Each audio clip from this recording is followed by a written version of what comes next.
Amma sakkam jirtu kabajamtoota daawwattoota FIB keessummaa shirri keenya qabadheetan kana jiru keessummaa shirri keenyaatiin keessumaayyuu namoota hojii barruu irratti hojii biraa irratti osoo bobba'anii ammoo hojii hoog barruu afaan Oromoo guddisuu keessatti gahee ofii ba'an keessaatii kan qabadhee dhiyaadhu.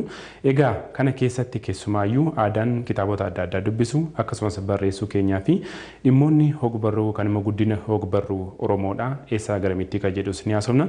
Bakka jirtanitti keessummaa shirri keenya wajjin turtii gaarii qabaadhaa isiniin jedha Ganzalalam Boruti keessummaan shirri koka har'aagaa injiinar Mulgeetaa Tsaayiidhaan egaa akkuma taayitiliin yookaan immoo maqaan isaanii ibsu ogummaa injiinaringiitiin akka isaan baratanii haa ta'uti namoonni ogummaa garaagaraa baratan kunniin hoog barruu Oromoo keessattis gahee ni taphatu akkamitti dhalaataa kan jedhuuf kun wasitti keessummaa qabadhee kan jiru anaa dhufuu siin jenna. Haa ta'u gamee injiinar Mulgeetaanii kitaabota asoosamaa akkasumas immoo waloowwanii fi keessumaayyuu asoosamoota keessatti qabiyyeewwan seenaa garaagaraa qabu kanneen kalaqaa dhugaatiin barraa'anidha kan itti qabattee jirtu. Sana mee duubatti deebinaati ogummaa injiinarummaa fi barreessuu akkamitti walitti dhufu laata? Galatoomaa siin jedha kan Mulgeetaa Tsaayiwarqiin jedhama. Dhalootaan Salaala keessatti dhaladhee magaalaa Hora Jaarsoo magaalaa Qarrigwaa kan jedhamtu dhaladhee gaaffii deebisuudhaaf egaa nama tokko keessatti akka amantaa kiyyaatti nama tokko keessatti namoota adda addaatu hidhamee jira amanaa jechuudha. Kanamaa jechuudha namni tokko fakkeenyaaf ogummaa isaatiin ogummaa isaa kana jedhamee kan ibsamu isa ogummaa doomineet ta'ee yeroo guyyaa guyyaan itti hojjetu itti jiraatutu mul'ata doomineet ta'ee jechuun caalee mul'ata malee isa keessatti garuu eenyummaan yookiin immoo dandeettiin yookiin immoo fedhiin adda addaa hidhamee jiru jira fudhadhaa jechuudha. Mee sababa garaagaraatiin amma namoonni keessumaayyuu kan wantoota adda godhan keessaati kan akka keessummaa keenya si taasifannoo nu dirqisiises namoonni garaagaraa otoo dandeettiiwwan adda addaa qabanii dandeettii isaanii sana dhiisanii yookaan immoo isa keessa isaanii jiru cuqqaalanii qabatanii ogummaa ittiin hojjetan sana wajjiniin yeroo isaan bu'a bahii gaggeessan faatu mul'ataniin ati seenaa kee wajjiniin wal qabsiiste kana maal jetta laata? Galatoomaa jechuun amma kan duratti hin jedhe nama tokko keessa waan mana baay'ee hidhamee jira jedheen fudhadha. Fakkeenyaaf ana keessaa amma injiinarummaa injiinarii kan jedhu sun isa doomineet na godhee jiru guyyaa guyyaan itti jiraadhu ta'uu danda'a jechuudha. Ana keessa garuu maaltu jira barreessaan jira jechuudha. Kanaaf nama biraa keessas akkasumas keessa fakkeenyaaf Zalaalam keessas amma kan hidhamee jiru kan buqqee hin baane kan bilisummaa isaan argan eenyummaan tokko ni jira. Namni hunduu akkas ta'uu qaba fudhadha.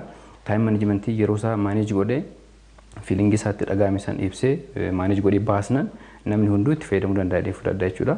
Kanaaf barreeffamni immoo keessattuu bu'uurri isaa tokko dandeettii ta'uu danda'a. Dandeettii uumamaa, dandeettii baruun barnoota ta'uu danda'a. Lammata immoo hojii ta'uu danda'a. Hojii makii jedhee kan fudhatu jechuudha. Barreeffamni hojii jedhee kan fudhatu jiraachuu danda'a. Inni kan biraa garuu xiiqidhaan kan barreessu ni jira jechuudha. Waa dhabameera. Oromoon sabni kiyya waa dhabeera jedhee kan xiiqa'ee barreessu ni jira jechuudha. Kanaaf ana fakkeenyaaf hojii kiyya ta'uu dhiisuu danda'a. Injiinarummaan hojii kiyya garuu ana immoo kan barreessu kan na godhe xiiqii yeroo inni jiru sanatti kitaabonni baay'een jiran turanii yeroo inni kana barreessu. Kitaabni fakkeenyaaf Coboodhaa kan jedhu walaloon kitaabni kiyya duraa 2010 akka lakkoofsa Awurooppaatti kan maxxanfame yeroo sanatti kitaaba baay'een jiru jechuudha. Relatively jechuun haala amma jiru kana wajjin jechuudha. Kanaaf akkan barreessu kan na godhe fedhiin keessaa ni jira. Lammata immoo xiiqidha jechuudha. Kanaaf namoonni barreessuu danda'anu of qabanii jiran kaan fiilingii isaanii baasuu dadhabu yookiin immoo yeroos immoo maaneej gochuu dadhabu irraa malee wantoonni kun jiraannan hin danda'an. Mee as keessatti yeroo barnoota injiinaringii barattu yookaan immoo barataa turtetti aadaan kitaabota adda addaa keessumaayyuu kanneen idilee ta'aniin alatti dubbisuu kee maal fakkaata ture? Tariitii waan sun dhiibbaa irratti uumuu danda'a laata? Dhugaadha. Wanti odoon barreessin dandeettii yoo qabaattes akkaataa itti barreessitu bareechee barreessuu qabda maal dabaluun qaba maal hambisuun qabu itti yaaduudhaaf iyyuu dubbisuun dirqama jechuudha. Kanaaf dubbisuun bu'uura barreessuuti jechuudha dirqama jechuudha inni akka jalqabaatti. Kanaaf yeroo san kitaabonni kanuma jiran keessaa kan hin dubbisaa ture ni jiranii.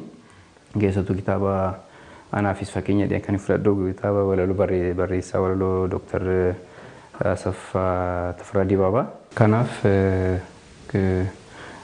kitaabonni dubbisuun dirqama jechuudha. Yeroo sanas yeroon as yuunivarsiitiin Finfinneetti baradhee Maskilootti baradhee kitaabonni afaan Oromoo baay'ee ta'anii malee garuu hin ta'anii malee kitaabonni adda addaa ni jiranii. Isa Ingiliffaan isaa ta'uu Amaariffaan isaa ta'uu dubbistee gara beekumsaatti eegi jirte booda ati immoo gara afaan beeku sanitti afaan ittiin barreessuu barbaadu sanitti jijjiiruun nama jiru jechuudha. Kanaaf dubbisuun dirqama jechuudha. Haa ta'u gara kitaabota keetti haasa'e nutiin abaarsa dooluu jijjiiroo jedhanii abaarsa dooluu jijjiiroo kana mata duree asoosama kiigootee barreessite. Isa dura garuu coba odaa keessatti qabiyyee walalootiin dooluu jijjiiroo ibsite ta'anii mee walalicha nu dubbisiiti. Dooluu jijjiiroon kun akka barreessaa kanaatti eenyu dhalaata barreessaan kun maaliif irra deddeebi'ee waa'ee dooluu jijjiiroo kaasaa kan jedhudha. Laali qarri gowaa laali haree gowwaa awwaarri isaa ka'ee samiitti faca'ee samuurra ijoollee bu'aa gootummaa muda'a huusoon qarri go'ee akka lafa isaa dhoo'ee gadaarri bishaan baasaa dheebotaa obaasaa hooseen waliif roobee mukantuutaa dhaabee qilxuu murataa ejjennaa tolfataa wallibbatti dhagaa garagarche ka'oodhaan maraache goljebiluus waamanii waliin jaarsoo kaasanii abootee du'aa kaasee isaanittis bubbisee doolii jiloo jibbeet simaabaloo jedha. Egaa doolii jiloo goota keessattuu Salaale keessa naannoo warra jaarsoo magaala qarree gowaa naannoo sanitti kan dhalateedha. Goota seenansaa baay'ee hin himaminiif garuu waan guddaa hojjete yeroo isaatti jechuudha. Kan caalamuu aadaa baduu aadaa fi lafa saamamuu yeroo sanatti ture sana irratti qabsaa'ee namoota muraasan wajjin kan socho'aa turedha yeroo sanatti jechuudha. Kanaaf seenaa dhugaatii seenansaa ni jira akka walalootti kan dhiyaatedha sana booda jechuudha. Kan abaarsa dooluu jiloo jedhu kun kan jiru. Inni kun booda irratti kan seenansa kan barreeffamuu danda'udha. Namoonni seenaa keessattuu waan irratti baay'ee hirmaataniif yoo xiqqaate bu'uura taa'ee ta'anii seenansa qoratuuf sirriitti waan barbaachisuuf deetuudee guyyaa guyyaadhaan bara baraan beekamuu waan qabuuf haala seenaatiin dhiyaachuurra walaloodhaan maali asoosama erga dhiyaate booda seenansaa fuulduratti ni dhiyaata jedhamanidha. Mee haa ta'u qabee asoosama kana keessatti kan seenaa dhugaa irratti hundaa'e keessumaa kitaaba kana yeroo dubbisuu kan yeroo garan nyaate akkaataa ittiin hawaasni keessumaayyuu namoonni naannoo Tuulamaa Baddaa Salaalee jiraatan hanga qarree gowaatti akkaataa ittiin isaan aadaa afaan isaanii irratti miidhaan qaqqabee ibsuu jaallatee ta'an seenaawwan qabiyyee kana keessatti asoosama dhugaatiin keessumaayyuu dooluu jiloo bara inni hojii isaa yookaan immoo gootummaa sarbiisa ture keessatti dhiibbaa hawaasa sanarra qaqqabaa ture akkaataa kamiitiin ibsitameeti. Egaa maali baay'inaan akka waliigalaatti seenaan uummatni Oromootiin dhiibbaa irra gahaa ture akka waliigalaatti beekamaadha. Lafa saamuudhaaf gabrumsuudhaaf wanti hojjetamaa ture keessattuu tokko lafa saamuudha lammata immoo aadaa isaa balleessuudha jechuudha. Kan aadaan beekamne tokkummaa isaa dhaba jechuudha. Kan aadaa isaa jalaa badee hin faffaca'a. Kanaaf aadaa isaa san balleessuun isa hojii duroo hojjetamaa ture jechuudha. Irratti qabsaa'u irratti kan jiru ta'ee isa keessatti amantaan gahee guddaa isaa qaba jechuudha. Isa keessatti aadaa san balleessuu keessatti jechuudha. Akka biyya alaatti amantoolee addaan hunda isaa waggaa ilaallu biyya alaa waggaa deemnee ilaallu biyyoota garaagaraa biyya keenya ala kan jiran aadaan isaa amantaa fudhatee akka aadaa isaatti kabajata jechuudha. Amantaa sana itti hordofa jechuudha. Kanaaf gara biraa koo deemte akkas argatte. Gara Oromootti amantaaleen dhufa sun garuu aadaa isaa balleessanii amantaa haaraa irratti ijaaranii turan jechuudha. Garuu akka dhugaatti amantaa dhugaa yoo ta'e maal ta'uu qaba? Amantaa konseptii yookiin ilaalcha amantaa sana qabatee akka aadaa isaatti ittiin buluu qaba ture kan ta'uu qabu jechuudha. Kanaaf akka waliigalaatti yeroo sanatti aadaa kallattumaan aadaa fi lafa saamuu irratti waan kan godhamedha. Kanaaf karaa tokkoon amantaadha, karaa biraatiin immoo humnaanis waan irratti raawwateef dooluu jiloo yeroo sanatti namoota muraasa isa wajjin qabsaa'an qabatee namoota muraasa qabatee ittiin qabsaa'aa ture jechuudha. Kallattiin gara kanaa jirus immoo kallattumaan Oromoo cabsuu irratti kallattii fuuldura front line waan tureef akka dallaatti jechuudha. Dallaa erga cabsanii booda kan manatti deemanii kallattiin warra jaarsootiin karaa Salaalee kunis immoo kallattii akka dallaati jechuudha. Takka isa cabee sana booda Oromoo akka isaa hafesan cabsuun salphaa ture jechuudha. Uummanni tokko eenyummaa isaatti deebi'uudhaaf maal tokko jalaa badee fi maal tokko isaa hafe adda baafachuu qaba, beekuu qaba jechuudha. Akkaataa itti jalaa badee itti beekuu qaba jechuudha. Kan badee maqaan haraasu maqaa isaa kan akka taane itti himuu qabda jechuudha. Kanaaf baruma baraan namni jiru sun namni barreessuu danda'u sun namni quuqama qabu sun kan raawwachuu qaba barreessuu qaba jechuudha. Fakkeenyaaf Gwaacoon jedhamti magaalittiin maqaan dhugaa maqaan bu'uuraa kan ganamaa Qarree Gohaadha jechuudha. Kanaaf naannoo magaalaa san yoo deemte fakkeenyaaf gandooleen akka Huusoo, Hoosee, Faajjii, Agoote, Gadaara kan jedhaman kun hundi isaanii maqaa afaan Oromooti jechuudha. Garuu kan alatti magaalli sun qofti Gwaacoon jedhama jechuudha. Kanaaf Gwaacoon maqaa mana kiristaanaati jechuudha. Malee maqaa magaalaa sanaati miti jechuudha. Amma garuu manni maree aanaa sana natti fakkaata ammaaf dabarsanii Qarree Gohaa jedhamee already fudhatameera jechuudha. Qarree Qarree Gohaatiin. Kanaaf haala kanaan maqaaleen lafaa adda addaa maqaa nama mataa isaatiin jechuudha. Fakkeenyaaf amma Abaarsa Dooloo Jiloo keessatti rabbituun maqaa ishii jijjiirameeti rabbituu turte maqaa biraa ta'e jechuudha. Kanaaf kuni maqaa jijjiiruun seenaa akka balleessuudhaan walumaa tokko kanuma jechuudha. Bireekdaawun isa waggaa hojjettu nama san gabrumsuudhaaf aadaa isaa balleessuu qabda. Aadaa balleessuun afaan wajjin wal qabata. Aadaa wajjin wal qabata maqaa wajjin wal qabata jechuudha. Haala kanaan dhiyaate jechuudha Abaarsa Dooloo Jiloo. Kanaaf Dooloo Jiloo abaarsa qaba jechuudha. Yeroo san keessatti namoonni isa wajjin oolan jiranii kan isa wajjin gorra jira. Kan aadaa cabsanii sabuu cabsanii isa ala goranii jira. Isaan irratti abaarsa yeroo sanatti kan safuu Oromoo irratti hin gorreedhe abaarsa abaarii ture jechuudha. Akkanatti fakkaatu jaarsoliin bara akka lakkoofsa biyya keenyatti naannoo 97tti fakkaata. Abaarsa Dooloo Jiloo ofirra kaasuu qabna jedhee amanee seenaa Dooloo Jilootti amanee jaarsi biyya sanaa ana warra jaarsoo jechuudha. Bara 97 caffee maalii abbaa muudaa yookiin odaa nabee deemanii akkaataa itti abaarsi kaafamu gaafatanii mari'atanii jaarsoliin abbootiin gadaa ana warra jaarsoo abaarsan kaafataniiru jechuudha. 97 akka lakkoofsa Itoophiyaatti biyya kanatti abaarsa Dooloo Jiloo safuudhaan seeran akkaataa sirni gadaa fi safuun Oromoo oneedhuun ajajuun fi adeemsa sanaan ofirraa kaafateera jechuudha. Sana booda ijoolleen adda addaa beekumsaanis ofitti deebi'ee beekannuu ba'eera ana warra jaarsoo. Sana booda erga abaarsa Dooloo Jiloo ofirraa kaasanii booda sirna sanaan namni nu ba'eera jedhamaa jira, nu darbaa jira jedhamaa jira, magaalli keenya guddachaa jira, aadaan keenyatu guddachaa jira. Magaalli keenya illee magaalli Qarree Gohaa amma rakkoon adda addaa keessaa baatee bishaan galee fi maal galee fi almost haala akkuma biyya keenya dandeettii biyya keenyatiin nu galee jiradhee abaarsan ofirraa kaasuu taatiin nama tokko gammadeera jechuudha. Kanaaf dhugaadha jechuudha. Haa ta'u kitaaba Geettaa Biraa keessatti Lips of Freedom keessumaayyuu seenaawwan as keessa jiran irra guddoodhaan coba odaa akkasumas immoo dhimmoota odaa fi akkaataa garaa garaatiin ibsuu yaalteettan. Kun mee faayidaa inni keessaayyuu waan Oromoo afaan Ingiliffaatiin yookaan immoo afaan Ingiliziitiin barreessanii bifa kanaatiin kaa'uun faayidaa inni qabu akkamitti ilaalta. Lips of Freedom immoo qabiyyeen isaa maal ta'e isa kana keessatti wajja barreessitu akkaataan ittiin yaadatameewwan wal kana walitti cuuratti maal fakkaata? Aadaan uummata tokko ofii ni beeka. Amma kan barreeffamaa jiru maaliif yoo jedhame tokko akka hafuuf seenaa dhufuuf dhaloota dhufuuf akka hafuuf lammata immoo akka Oromootti immoo aadaan waan jalaa badeef inni dhaloonni nama jiru kun kan darbe akka beekuufi. Inni sadaffaan saba Oromoo kan hin taane afaan biraa kan qofa kan dubbatu aadaa Oromoo kana beekuu qaba jechuudha. Kanaaf nuyi fakkeenyaaf Ingiliffa dubbisnee waa'ee Ingilizii ni beekna, waa'ee Ameerikaa ni beekna, waa'ee saba biraa ni beekna jechuudha. Akkasumatti Ingiliffaanis Amaariffaanis saba afaan biraatiin illee barreeffamee dhiyaachuu qaba jedhama jechuudha.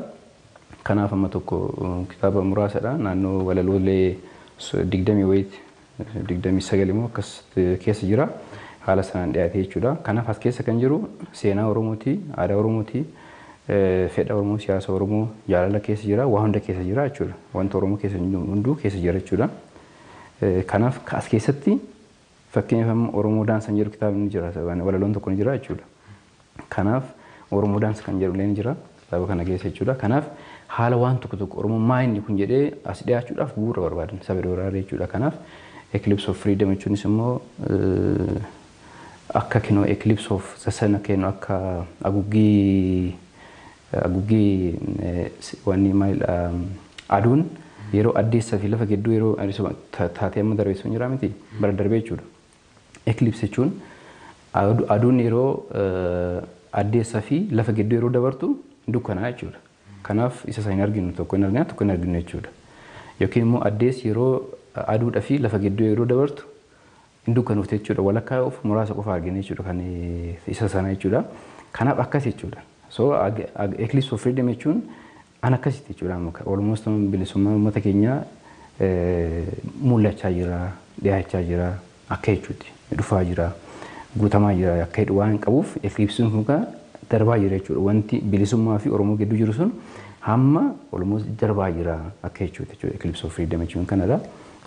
Kanaaf fakkeenyaaf amma tuman tokko si dubbisee keessa akka carraa waa'een haramayaa baay'ee nagaddiisa ture seenansaa akkaataa itti harri sun itti hafee akkasumatti gadi lixee hafee jedhan fudhadhaanii akkaataa san baay'ee nagaddiisa ture akka carraa bishaan sun amma haratee deebi'ee yeroo gaadha jechuudha. Ani garuu yeroo sanatti kan hin barreesse haramayaa sank jedhee kan hin barreessine jira jechuudha. Peejii 12 fuula 12 irra haramayaa sank jedha fakkeenyaaf. Haramayaa sank like a swimming duck which dives to the ground having lost its land, searching being in vain, leaving land being as well as small as grain. Haramaya sank like a swimming duck, maybe to come back. Jedhe jechuudha. Akka carraa yeroo gaariidha. Kan maxxansee bira darbeedha. Isa kana akka carraa kunoo haramaan gadi lixee bishaan keessatti lixee akka simbira daakiyyee bishaan seentee dhufuun ishii garuu nafu ol ba'uun ishii nafu akkasitti dhee fudhadhee jechuudha. Akka bishaan akka wanni maali firee wanni seentee biyya keessa seentee hin hafnetti maaliif hin guddatti hin turtooftee naftuu hin guddatte muka taatee akkasitti garuu dhufuu dandeessi dhufuu ol ka'uu dandeessi akka daakiyyeenis seentii naftuu mataa ishee ol baasti. Akkasumas immoo fireen immoo biyya keessa awwaalamtus immoo guddattee muka taatee hafuun ishii hin hafu dhufuun ishii hin hafu jedheen ture yeroo gaariidha jechuudha. Haramayaan nu baheera jechuudha. Waan akkanaa jira jechuudha. Haa ta'u gamee akka walii galaatti ammoo gara ogbarruu Oromootti adeemee keessumaayyuu yeroo ammaa kun yerootti dorgommiin addunyaa ogbarruu afaan aadaa seenaa ofiitti guddisanidha. Keessumaa immoo Oromoon seenaa isaa keessatti afoolaatiin seenaawwan duudhaawwan isaa bifa garaa garaatiin afoolaatiin kanneen dhaloota dabarsaa as ga'anii sana keessatti wantoonni kunniin hedduun isaanii akka hin irraanfatamneef namoonni garee yeroo isaan aman argita. Akkasumas immoo egeree hawaasichaa beekuudhaaf seenaa hawaasichaa yookaan immoo ilaalcha yookaan hubannoo hawaasichaa dabaluudhaaf bifa kitaabaatiin aadaan kitaabaa seenaawwan kanneen barreessanii dhaloota dabarsuu kun mi'a sadarkaa amma irra ga'e kana akkamitti ilaallata akka barreessaa Oromoo tokkotti?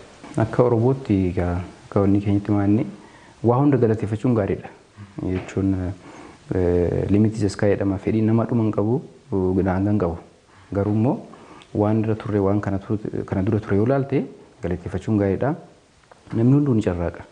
Amma yeroo san fakkeenyaaf waggaa 10 dura Oromoo xiqqaatti waggaa 10 dura ilaalte waggaa 15 dura deemtee ilaalte kitaaba yeroo san barbaadetti argatta. Barreeffamni sun dogongoruma illee odoo ta'e waan fedhe haa ta'u arrabsoo illee odoo ta'e kitaabni sun qubee afaan Oromootiin kan barreeffame barbaadaa turre jechuudha argachumaaf akkuma taa'uuf jennee jechuudha. Amma immoo manneen kitaabaa deemtee amma immoo gadi bahee manneen kitaaba keessaa gadi bahee even namoonni illee diriirsanii illee lafarratti illee gurguraa keessa tokko lama kitaaba hin dhabdu afaan Oromoo jechuudha. Kuni waan guddaadha jechuudha.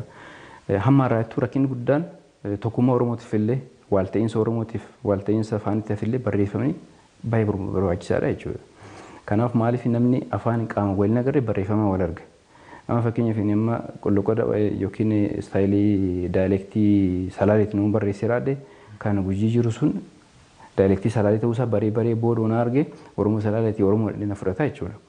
Kanaaf waan akkasitti baay'ee murteessaadha jechuudha. Lammata seenaan kana dura afoolan afaan Oromoo jaarsoliin Oromoo himaa ture sun dhugaadhamu dhugaa miti jedhee namni biraa akka referensiitti fudhachuudhaaf maal barbaada namni biraa kan saba biraa haa ta'u biyya alaa sun kitaabatti jiraachuun barbaachisaadha jechuudha. Kanaaf amma yeroo itti afaanumaan walitti dabarsuu miti inni irraanfatamaa hin gatamaa hin hirrataa itti dabalama waan ta'eef barreeffamaan taa'uun garuu baay'ee murteessaadha jechuudha. Kanaaf yeroo amma wanti hin barreeffamne homaa gatii hin qabu jechuudha. Kanaaf relatively amma waan jiru kun baay'ee gaariidha garuu ijoolleen keenya baay'ee xiqqeedhaan barreessaa jiranii waan baay'ee barreessamaa jira akkaataan itti barreeffamu immoo maaltu isaan qatatee kan hin fudhadhu wanni isaa vaaraayitiin isaa babal'achuu qaba. Wanti irratti barreeffamu baay'ee babal'achuu qaba jechuudha.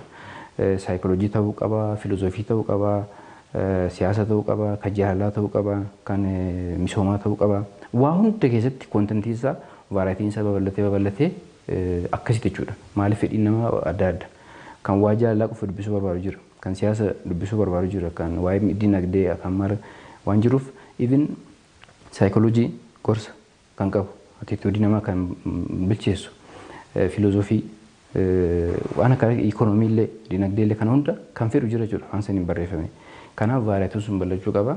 Inni kan biraa immoo baay'inni kitaabola itti maxxanfamu.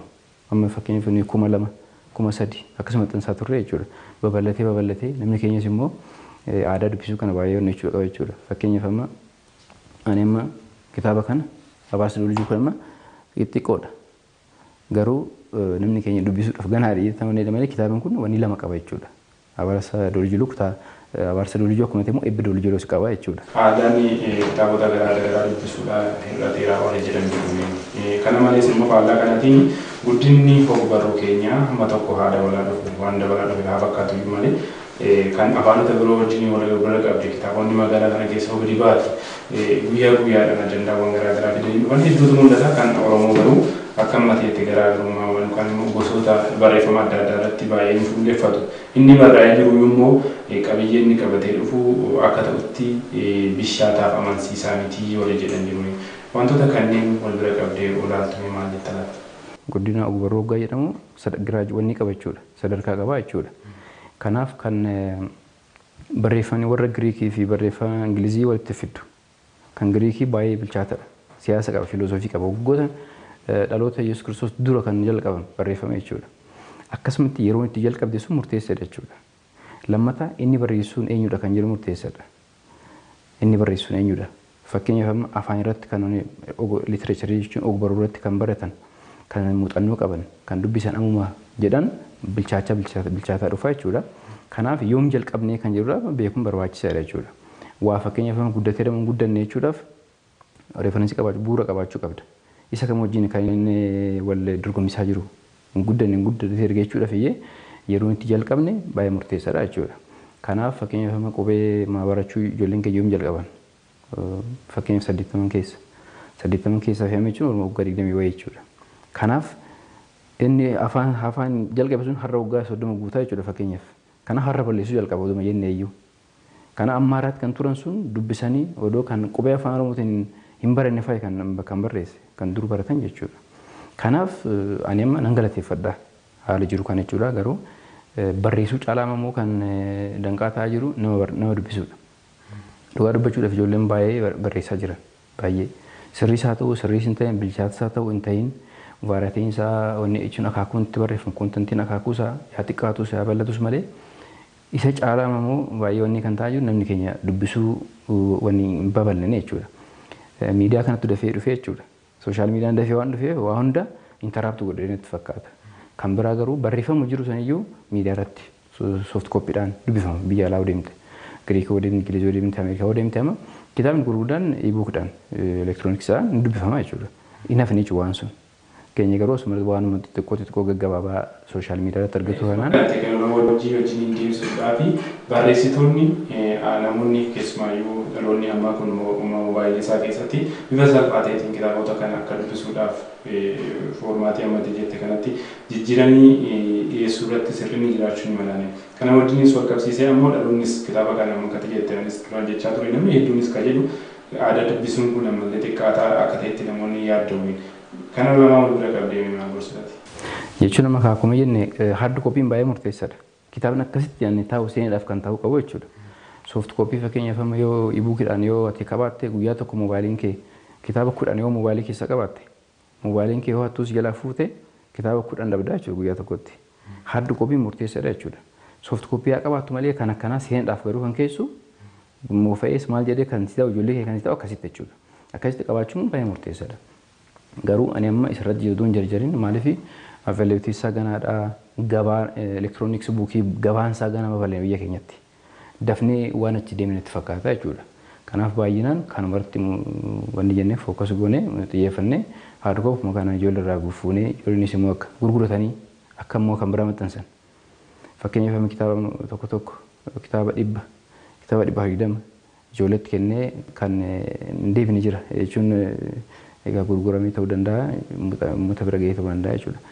Kanaanis hin jedhamaadhi odoo gurguramee odoo riitarnii yoo argatte isa immoo risaayikilii gootee immoo ammas immoo kan biraa maxxansita jechuudha.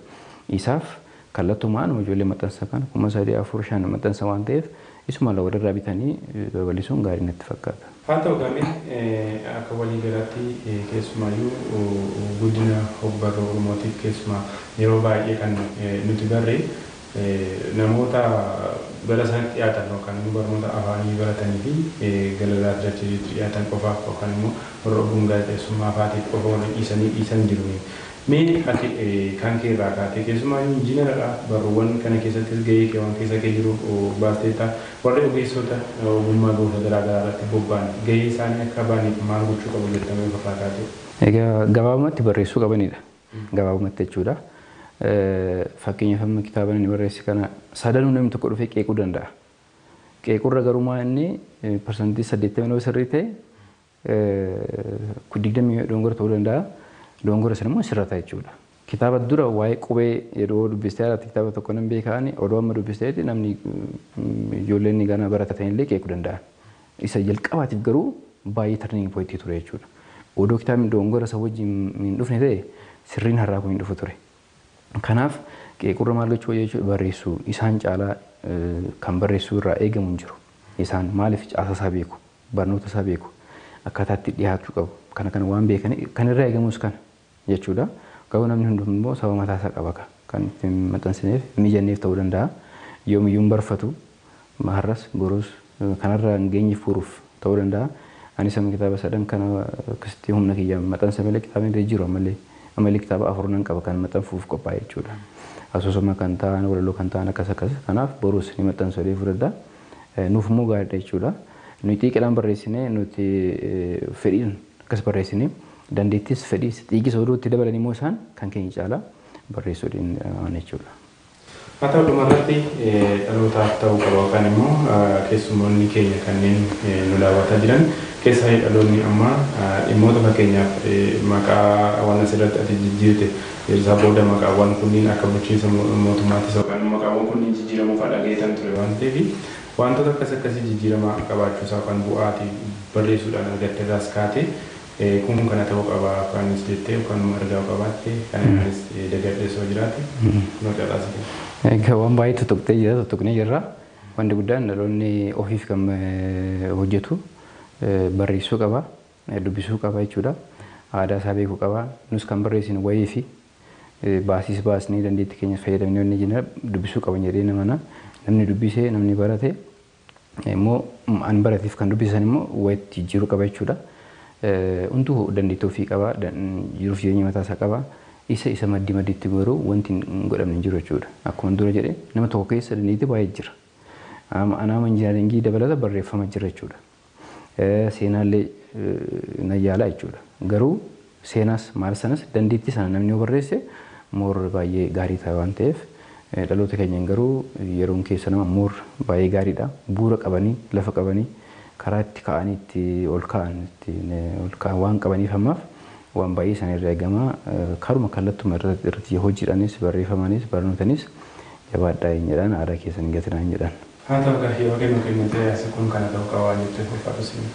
Galatoomatti jalaalamas isinis waan baay'ee hojjetaa jirtanii dur kan argannu turre haala kana argannee yeroo barbaanne nama barreessu nu caalaalee namoonni jijjiiru ana caalaas namoonni waan kitaaba baay'ee barreessanii jiranii wanni keenya isin jechuudha. Immoo karaa itti mul'annu immoo isin waan ta'eef waan hojjetames waan hojjetames dhokatee jiru walumaa qixa. Kan hojjetameef kan hojjetamanii kan itti beekamu karaa keessanii jechuudha kan bo'o isinis gaarii hojjetaa jirtanii jabaadhaan isin jedha. Dhimmoota haasofni irraati waa hedduu kaawwatan abdii qabnaa gaa keessummeessuudhaan kan si waliin ture Anzalaalam Boruuti qophiileen keenyaa kan itti fufu nagaadha.